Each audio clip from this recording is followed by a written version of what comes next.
People को जल डालने से कौन सा फल मिलता है? चलो आज के इस वीडियो में जानते हैं। दोस्तों, पीपल का वृक्ष भगवान विष्णु को अत्यंत प्रिय है और कहा जाता है कि पीपल के वृक्ष में साक्षात भगवान विष्णु का वास होता है। जो भी मनुष्य नित्य पीपल को जल अर्पित करता है वह कभी भी गरीब नहीं रहता है। ऐसा मनुष्य घोर पाप करने पर भी नरक में नहीं गिरता है। नमस्कार मित्रों, आपका फिर एक बार स्वागत है हमारे YouTube चैनल आध्यात्मिक डायरी पर। चलो अब मैं आपको एक कथा के माध्यम से बताता हूँ कि पीपल को जल देने से कौन सा फल मिलता है। मित्रों, एक समय की बात है जब देवर्षि नारद जी नारायण नारायण का जाप करते हुए वैकुंठ लोक में पधारते हैं। वैकुंठ में भगवान विष्णु अत्यंत शोभनीय स्वर्ण तथा रत्न से जड़ित सिंहासन पर बैठे हुए होते हैं। देवर्षि नारद वैकुंठ के द्वारों को पार करते हुए जिस स्थान पर भगवान विष्णु बैठे हुए होते हैं वहां पर उपस्थित होते हैं और भगवान विष्णु को प्रणाम करते हैं। देवर्षि नारद जी को देखकर भगवान विष्णु कहने लगते हैं, हे देवर्षि नारद जी, वैकुंठ में आपका स्वागत है। तब देवर्षि नारद जी प्रसन्नता से भगवान विष्णु को बारंबार प्रणाम करते हुए कहते हैं,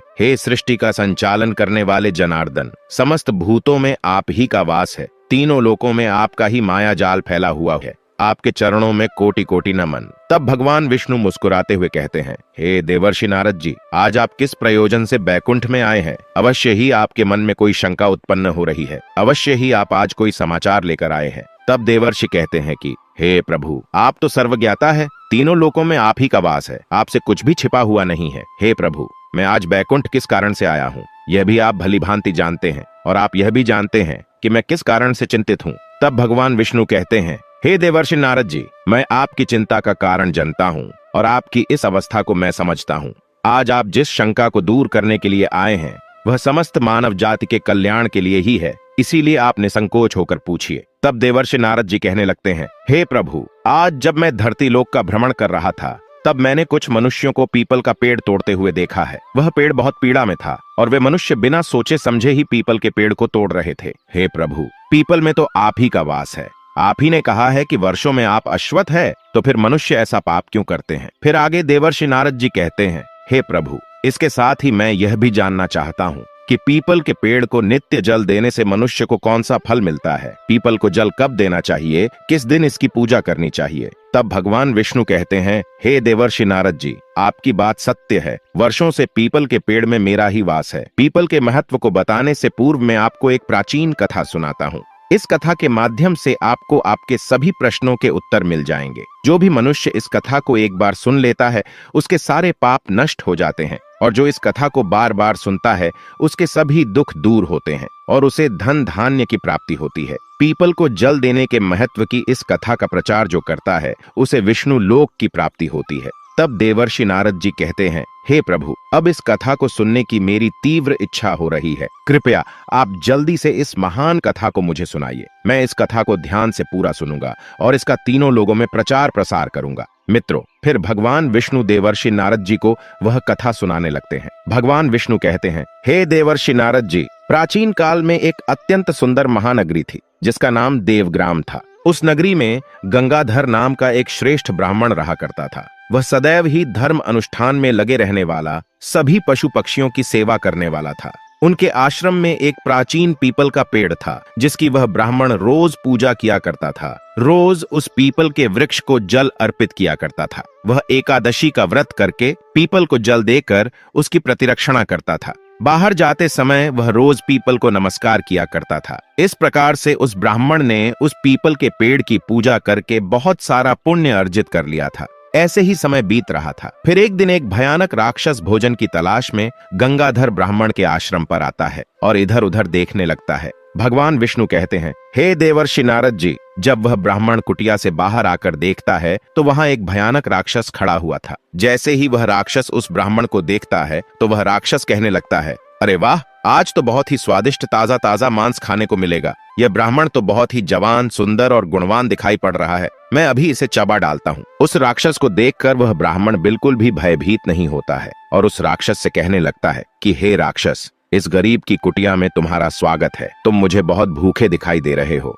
कहो तुम्हें भोजन में क्या दूं? उस ब्राह्मण के ऐसे वचन सुनकर राक्षस सोचने लगा कि यह अवश्य कोई बड़ा तपस्वी दिखाई पड़ रहा है। भगवान विष्णु कहते हैं, हे देवर्षि नारद जी। तब वह राक्षस उस साधु से कहने लगता है, हे महात्मा, आप कौन हैं और इस वन में क्यों रह रहे हैं? आपको मुझे देखकर बिल्कुल भी डर क्यों नहीं लगा? तब वह ब्राह्मण कहते हैं, हे राक्षस, मैं भगवान विष्णु का भक्त हूँ। मुझे इस संसार में किसी भी चीज का कोई भय नहीं है। इसीलिए तुम मुझे बताओ कि तुम्हें क्या चाहिए। तुम्हारी जो भी इच्छा होगी वह पूरी की जाएगी। आओ, इस वृक्ष के नीचे आसन ग्रहण करो। तब जैसे ही वह राक्षस उस वृक्ष के नीचे जाता है तो उसका शरीर जलने लगता है और तुरंत ही उसकी मृत्यु हो जाती है। भगवान विष्णु कहते हैं, हे देवर्षि नारद जी, फिर एक दिव्य मनुष्य उस राक्षस के शरीर से बाहर निकल आता है, क्योंकि उस मनुष्य को राक्षस की योनि से मुक्ति मिल गई थी। वह मनुष्य प्रसन्न हो जाता है और उस ब्राह्मण से कहने लगता है, हे ब्राह्मण देवता, यह कैसा चमत्कार है और यह कौन सा वृक्ष है जिसके नीचे ठहरते ही मुझे मुक्ति मिल गई है।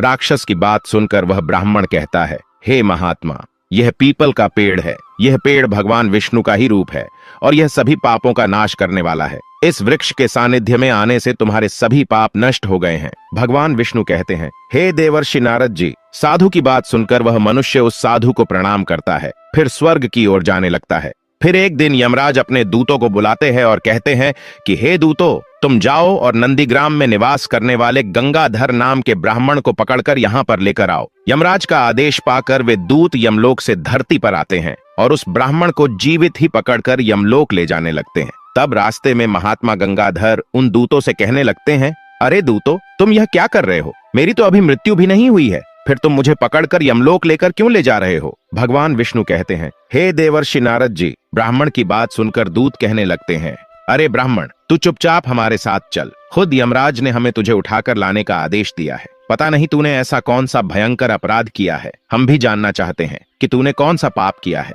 फिर वह ब्राह्मण शांत रहकर उन यमदूतों के साथ यमलोक जाने लगता है। ब्राह्मण को बिल्कुल शांत देख दूतों को भी बड़ा आश्चर्य होता है कि यह ब्राह्मण न तो विलाप कर रहा है और ना ही क्षमा मांग रहा है। फिर वह दूत उस ब्राह्मण को लेकर यमराज के सामने उपस्थित हो जाते हैं। भगवान विष्णु कहते हैं, हे देवर्षि नारद जी। जैसे ही यमराज उस ब्राह्मण को देखते हैं तो वह भयभीत हो जाते हैं और उन दूतों से कहने लगते हैं, अरे दूतों, तुमने यह क्या कर दिया? तुम किसे उठाकर ले आए हो? मैंने तुम्हें दूसरे गंगाधर नाम के व्यक्ति को लाने के लिए कहा था, जिसकी मृत्यु हो चुकी है। तुम लोगों ने बहुत बड़ी भूल की है। जो इन महात्मा को उठाकर यमलोक लेकर आ गए, इनका स्थान यहाँ पर नहीं है। भगवान विष्णु की भक्ति करने वाले, नित्य पीपल की पूजा करने वाले इन महात्मा को उनकी इच्छा के बिना यहाँ पर उठाकर लाना घोर पाप है। यमराज के ऐसे वचन सुनकर के दूत कहते हैं, हे धर्मराज, हमें क्षमा करें, हमसे बहुत बड़ी भूल हुई है। फिर वह दूत उस ब्राह्मण से क्षमा मांगने लगते हैं और वह ब्राह्मण भी उन्हें क्षमा कर देता है। भगवान विष्णु कहते हैं,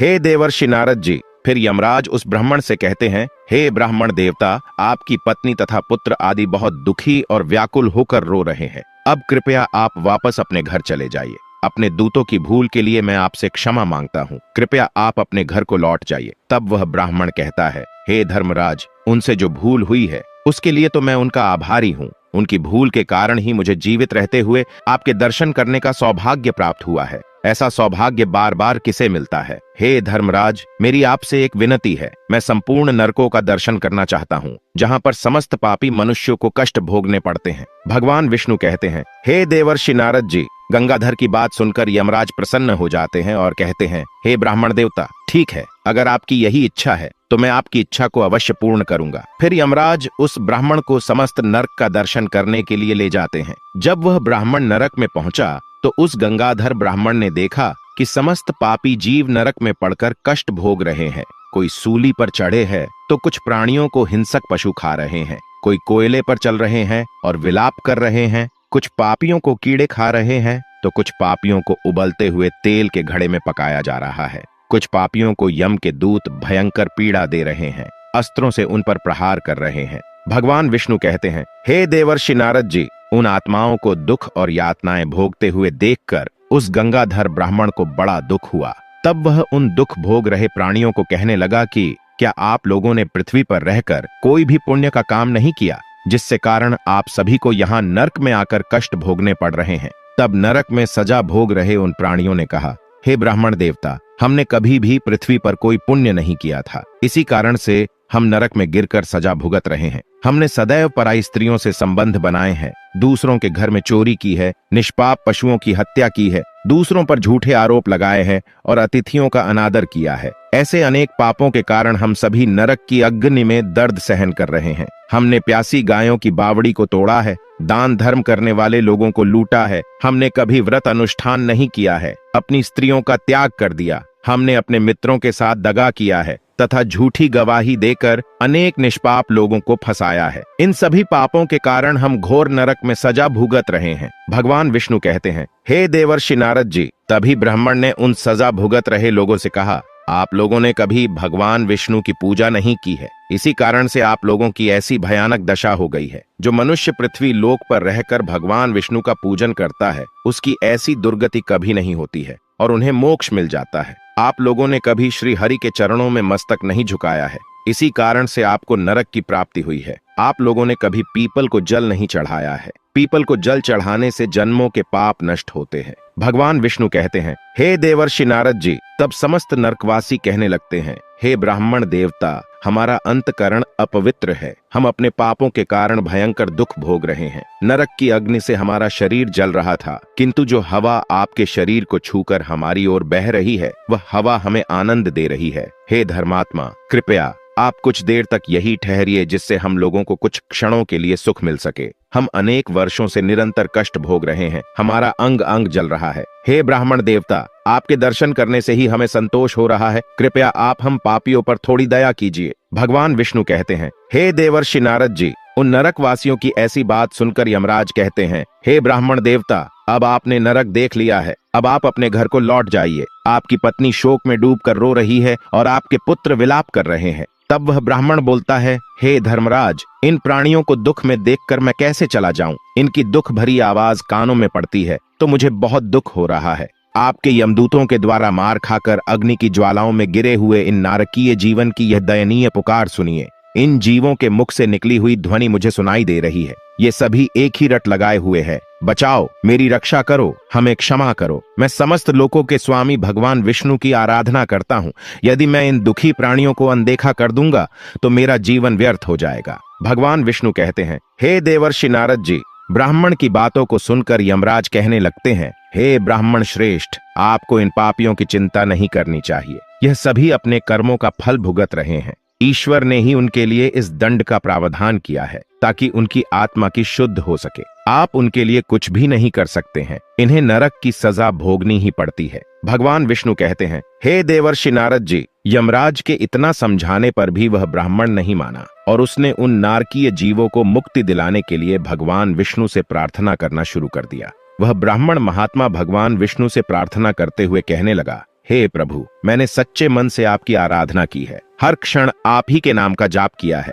मैंने अपना संपूर्ण जीवन केवल आपकी भक्ति में ही समर्पित किया है। मैं अपना सारा पुण्य पापी आत्माओं को दे देता हूँ। कृपया आप नरक में पड़े हुए यातनाओं को भोग रहे इन जीवों की रक्षा कीजिए। गंगाधर ब्राह्मण के द्वारा इतना कहते ही उन नरक के जीवों को तुरंत कष्ट से मुक्ति मिल गई और सभी नरक को छोड़कर स्वर्ग में जाने लगे। सभी नरक के जीव कहने लगे, हे ब्राह्मण देवता, आपकी सदा जय हो, आपकी कृपा से हम पापियों को मुक्ति मिली है। फिर इस प्रकार से गुणगान करते हुए वे सभी नरक के प्राणी स्वर्ग की ओर जाने लगे। भगवान विष्णु कहते हैं, हे देवर्षि नारद जी। नरक के सभी प्राणी तो स्वर्ग लोक की ओर जाने लगे, परंतु कुछ मनुष्य अभी भी नरक में ही कष्ट भोग रहे थे, उन्हें नरक से मुक्ति नहीं मिली। इस अद्भुत चमत्कार को देखकर यमराज आश्चर्य में पड़ गए। यमराज सोचने लगे कि यह तो असंभव है। आखिर कौन से पुण्य के प्रभाव से इस ब्राह्मण ने इन नरक के प्राणियों को मुक्ति दिलाई है, और जब इन्हें मुक्ति मिल गई है तो इन कुछ मनुष्यों को मुक्ति क्यों नहीं मिली। यमराज इस बारे में विचार कर ही रहे थे कि तभी उस स्थान पर भगवान विष्णु प्रकट होते हैं। वह ब्राह्मण महात्मा और यमराज भगवान विष्णु को नमस्कार करते हैं। तब यमराज भगवान विष्णु से पूछने लगते हैं, हे प्रभु, इस ब्राह्मण ने ऐसा कौन सा पुण्य किया है जो एक ही बार में इसने इतने सारे नरक के प्राणियों को मुक्ति दिलाई है, और किस पाप के कारण यह नरक के जीव अभी भी सजा भुगत रहे हैं? आखिर इन्हें मुक्ति क्यों नहीं मिली? इन्होंने ऐसा कौन सा पाप किया है? तब भगवान विष्णु कहते हैं, हे धर्मराज, इस ब्राह्मण ने पीपल के वृक्ष को नित्य जल दिया है और उस वृक्ष का पूजन किया है। इसी कारण से यह इतना बड़ा पुण्यात्मा बन गया है कि इसमें समस्त नरक के जीवों को मुक्ति दिलाने का सामर्थ्य आ गया है। लेकिन ये जो अन्य जीव अभी भी नरक में कष्ट भोग रहे हैं, इन मनुष्यों ने अपने पूर्व जन्म में पीपल के वृक्ष को तोड़ा है, जिस कारण से उनकी मुक्ति नहीं हो पाई है। जो मनुष्य पीपल को केवल एक बार जल देता है, वह कभी नरक में नहीं जाता है। उसके अंदर इतना सामर्थ्य आ जाता है कि वह अन्य पापी जनों के पाप भी नष्ट कर डालता है। उसके सानिध्य में आने वाले पापी व्यक्ति भी पाप से मुक्त हो जाते हैं। परंतु जो मनुष्य पीपल के वृक्ष को तोड़ते हैं, उन्हें किसी भी प्रकार के पुण्य से मुक्ति नहीं मिल पाती है। उन्हें कई वर्षों तक नरक में सजा भोगनी ही पड़ती है। इतना कहकर भगवान विष्णु उस स्थान से अंतर्ध्यान हो जाते हैं। फिर यमराज उस ब्राह्मण महात्मा को वरदान देते हुए कहते हैं, हे महात्मा, आप धन्य हो। अब आप पृथ्वी पर निवास करो। आपको मुझसे कोई भय नहीं होगा। जो भी मनुष्य आपके सानिध्य में रहेगा, उसे भी कभी नरक की प्राप्ति नहीं होगी और उनकी कभी अकाल मृत्यु नहीं होगी। इस प्रकार यमराज ने उस गंगाधर ब्राह्मण को वरदान दिया। फिर वह ब्राह्मण यमराज को नमस्कार करके पुनः पृथ्वी लोक पर आ गया और पृथ्वी पर आकर भगवान विष्णु का पूजन करने लगा और नित्य पीपल को जल देने लगा। भगवान विष्णु कहते हैं, हे देवर्षि नारद जी, मैंने तुम्हें पीपल को जल देने का महत्व सुना दिया है। जो भी मनुष्य गंगाधर की इस कथा को सुनता है और इस वीडियो को लाइक करके चैनल को सब्सक्राइब करता है, उसके समस्त पापों का नाश हो जाता है। तो मित्रों, इस प्रकार से भगवान विष्णु ने पीपल को जल देने का महत्व महर्षि नारद को सुनाया है। आप भी पीपल को जल अवश्य दें। शनिवार को पीपल के नीचे सरसों के तेल का दीपक अपने पितरों के लिए अवश्य जलाएं। प्रत्येक एकादशी के दिन पीपल को जल देकर उसकी पूजा करें। आपके समस्त दुख और कष्ट समाप्त हो जाएंगे। इसके साथ ही पीपल को जल देने के कई फायदे हैं। पीपल को जल देने से घर में सुख, शांति और समृद्धि आती है और यह घर के सदस्यों के बीच प्यार और एकता बढ़ाता है। पीपल को जल देने से घर की नकारात्मक ऊर्जा दूर होती है और यह घर को शुद्ध और पवित्र बनाता है। पीपल को जल देने से भगवान विष्णु और भगवान कृष्ण की कृपा प्राप्त होती है। पीपल का वृक्ष घर की बुरी नजर और दुर्भाग्य को दूर करता है।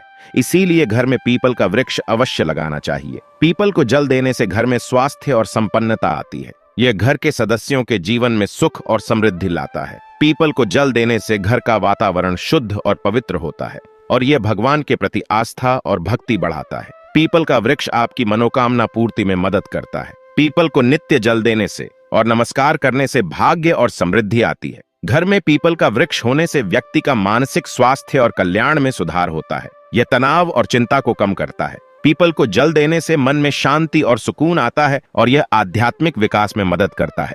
पीपल का वृक्ष मनुष्य की प्रकृति और ईश्वर से जुड़ने में मदद करता है। पीपल का वृक्ष पूर्वजों की आत्मा को शांति प्रदान करता है। पीपल को जल देने से घर में सुख, समृद्धि और संपन्नता आती है और यह व्यक्ति के जीवन में सकारात्मक ऊर्जा को बढ़ाता है। पीपल को जल देने से व्यक्ति के जीवन में आ रही बाधाएं दूर होती हैं और यह व्यक्ति को मानसिक और शारीरिक रूप से स्वस्थ रखता है। पीपल को जल देने से व्यक्ति के जीवन में खुशहाली और संपन्नता आती है और यह व्यक्ति को ईश्वर के प्रति आस्था और भक्ति बढ़ाता है। आपको यह कथा कैसी लगी कमेंट करके जरूर बताएं। जानकारी अच्छी लगी तो वीडियो को लाइक जरूर करें और कमेंट में जय श्री हरि विष्णु अवश्य लिखें। साथ ही हमारे आध्यात्मिक डायरी चैनल को सब्सक्राइब करना बिल्कुल ना भूलें। कथा को पूरा सुनने के लिए आपका धन्यवाद।